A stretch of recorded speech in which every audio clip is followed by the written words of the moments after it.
5, 4, 3, 2, 1, 0. Hello, and welcome to the Fighting Moose Podcast. I'm your host and narrator, Jason Hendrickson.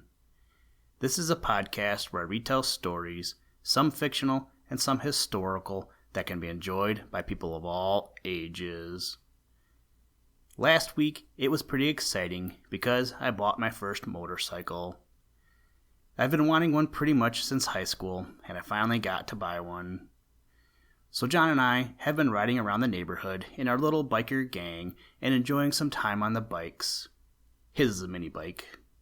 So today, we will read a story about a motorcycle with the story titled The Forged Telegram from the book Bert Wilson's Two-Cylinder Racer, written by J.W. Duffield. In case you are thinking that book title or author sound familiar, I have read a story before from this book. The story was titled Racing an Airship, in case you forgot, or if you wanted to check that out. Now, let's turn to today's story. I hope you enjoy. Let's begin. Liftoff. We have a liftoff.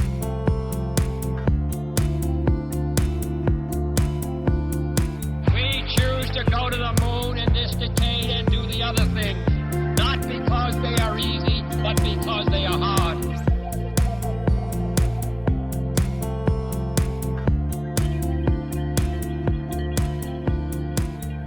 The Forged Telegram.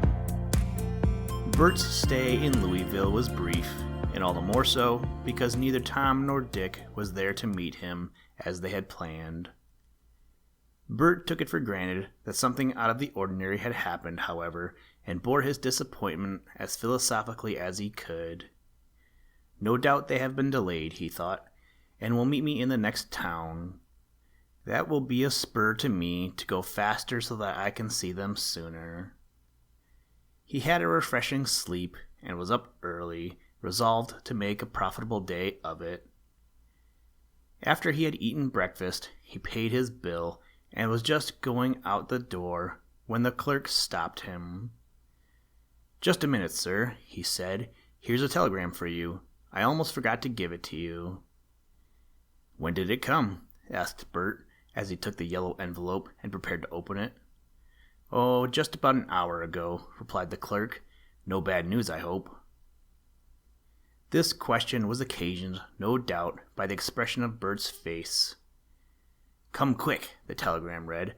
"Tom very sick, may die. We are in Maysville. Dick." Bert's voice shook as he addressed the hotel clerk. "One of my friends is very sick," he said. "He's in Maysville. How long will it take me to get there?"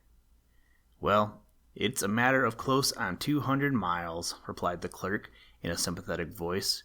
"But the roads are fair, and you can make pretty fast time with that machine of yours." Bert whipped out his map of Kentucky, and the clerk pointed out to him the little dot marked Maysville. "All right, thanks," said Bert briefly. "Goodbye." "Goodbye," said the other. "I hope your friend isn't as bad as you fear."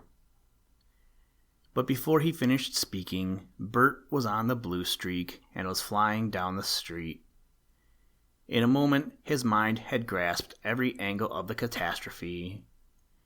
If he went to Tom, it would very likely mean the loss of the race, for a matter of 400 miles out of his road would be a fearful handicap. But what was the race compared to dear old Tom, who at this very moment might be calling for him? Every other consideration wiped from his mind, Bert leaned over and fairly flew along the dusty road. Fences, trees, houses streaked past him, and still he rode faster and faster, recklessly taking chances that he would have shunned had he been bound on any other errand. He shot around sharp bends in the road at breakneck speed, sometimes escaping running into the ditch by a margin of an inch or so. Fast as the blue streak was, it was all too slow to keep pace with his feverish impatience, and Bert fumed at the long miles that lay between him and his friend. Now a steep hill loomed up in front of him, and he rushed it at breakneck speed. Slowly the motorcycle lost speed under the awful drag of the steep ascent, and at last Bert was forced to change to low gear. The blue streak toiled upward, and at last reached the top. A wonderful view lay spread out before him, but Bert had no eye just now for the beauties of nature. All he saw was a road that dipped and curved below him until it was lost in the green shades of a valley. Bert saw he would have no need of his motor in making that descent, so threw out the clutch and coasted. Faster and faster he flew, gaining speed with every revolution of the wheels. With the engine stopped, the motorcycle swept along in absolute silence, save for the slight hissing noise made by the contact of the tires with the road. The speed augmented until he was traveling almost with the speed of a cannonball. At this speed, brakes were useless, even had he been inclined to use them, which he was not.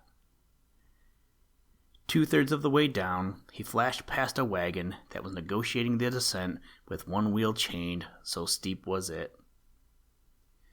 Had the slightest thing gone wrong then, had a nut worked loose, a tire punctured, a chain broken, or jumped the sprockets, Bert would have been hurled through the air like a stone from a catapult. Fortunately for him, everything held, and now he was nearing the bottom of the hill. 10 seconds later, and he was sweeping up the opposite slope at a speed that it seemed could never slacken. But gradually, gravitation slowed him down to a safer pace, and at last he slipped in the clutch and started the motor. In the wild descent, his cap had flown off, but he hardly noticed it. "I'll soon be there at this rate," he thought, glancing at the speedometer. "I've come over 150 miles now, so Maysville can't be much further," and indeed, less than an hour's additional riding brought him to the town of that name. He went immediately to the hotel at which his friends were supposed to be, but when he stated his object to the hotel clerk, the latter gazed at him blankly. "There are no parties of that name stopping here," he said. "I guess you have the wrong address, young man." Bert showed him the telegram, but the clerk only shook his head. "There's something wrong somewhere," he said. "Suppose you see Bentley, the telegrapher. He could probably give you a description of the person that sent the telegram anyway." "Thanks, I will," said Bert, and hastened out. A dim idea of the true state of affairs was beginning to form in his brain, but it hardly seemed possible his suspicions could be true. He soon reached the telegraph office and accosted the operator. "Can you tell me," he asked, "who sent that telegram early this morning?" The station agent glanced at the telegram and replied, "Why, I can't give you a very good description of the man, for I didn't take special notice of him. He was a young man of medium build, though, with light hair, and now I come to think of it, he wore goggles. Seems to me I heard someone say he was riding a motorcycle in some cross-country race, but that I can't vouch for." "I think I know who he was, all right," said Bert, "and I'm much obliged to you." "Don't mention it," returned the other, and turned again to his work. Bert walked out of the station with clenched fists and blazing eyes. "It's Hayward who sent that telegram," he muttered between clenched teeth. "I'd stake my soul on it, but I'll win this race in spite of that crook and his tricks. And anyway," he thought, with his eyes softening, "old Tom isn't sick after all, and that's almost enough to make me forgive Hayward. I feel as though I had just awakened from an awful nightmare." It was characteristic of Bert that his anger and chagrin at being tricked in this dastardly way were swallowed up in his relief at finding the report of his friend's illness false.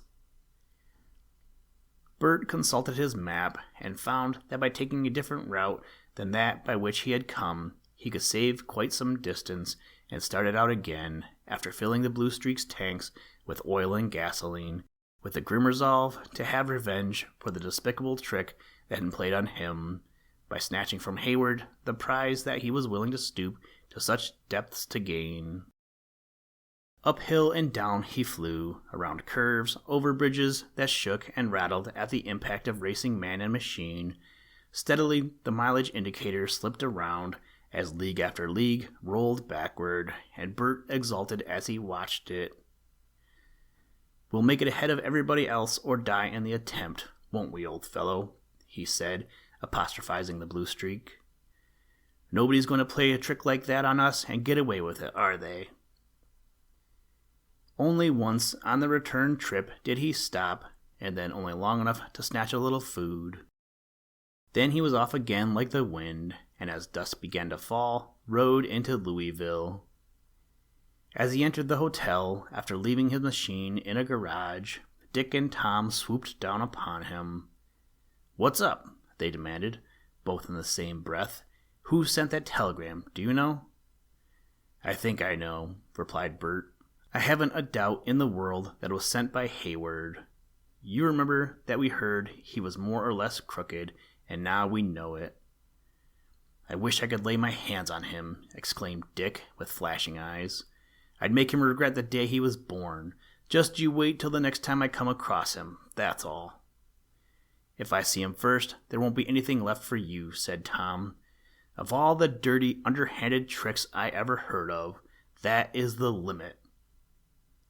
"Well, I won't contradict you," said Bert grimly, "but all he'll ever gain out of it will be a sound thrashing. Don't you believe for a minute that it's going to help him win this race. I'll ride day and night until I've made up for this lost time." And ride he did, crowding 3 days' mileage into 2, until at last he felt that he had recovered the time lost in answering the call of the forged telegram. Listen, Tranquility Base here. The Eagle has landed. That's one small step for man, one giant leap for mankind.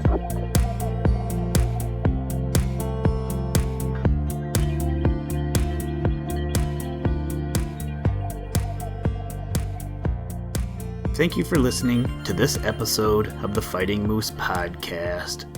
Please join us next time as we read another exciting story.